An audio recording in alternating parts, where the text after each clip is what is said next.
C'est vraiment ça la stratégie de prévention et de lutte contre la pauvreté. Ce n'est pas des mesures descendantes du niveau national, mais c'est bien comment les habitants et ceux qui peuvent les accompagner peuvent se saisir eux-mêmes de leur destin.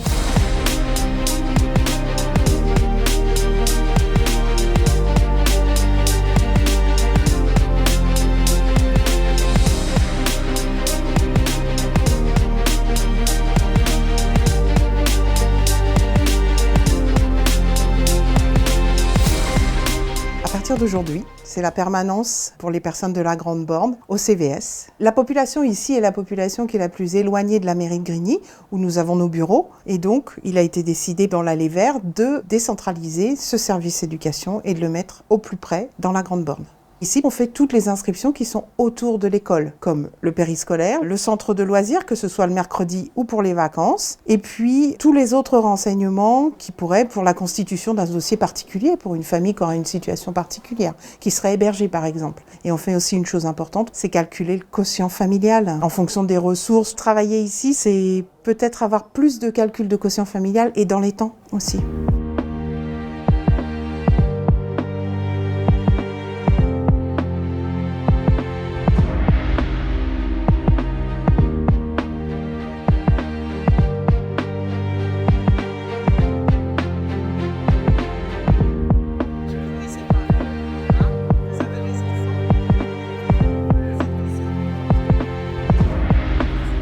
L'objectif, c'est d'amener les services publics au devant des habitants et donc d'occuper l'espace public, notamment l'espace public de la gare. On se réunit ici un mercredi par mois pour faire un peu le point sur différentes thématiques et différents sujets. Les problématiques des gens, c'est des problématiques d'accès aux droits, c'est des problématiques administratives, c'est des problématiques de logement, d'emploi, qui sont des sujets qu'on évoque assez régulièrement sur le parvis de la gare avec les habitants. La pauvreté, c'est un vaste sujet sur le territoire, aussi le non-recours aux droits. Par exemple, pour le RSA, en France, c'est 30% des personnes qui sont éligibles qui ne le demandent pas.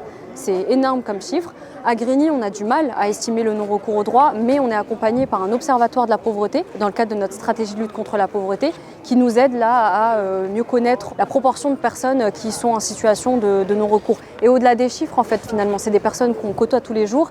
On sait que le problème existe. À la ville de Grigny, on prend le problème en charge. On est accompagné par les services de l'État, mais par d'autres partenaires comme le département, la CAF, la CPAM, pour pouvoir aller sur le terrain, parler aux habitants, comme on le fait là aujourd'hui sur le parvis de la gare, leur dire qu'ils ne sont pas seuls. Les démarches ne sont pas toujours simples, surtout là, maintenant, elles sont beaucoup dématérialisées.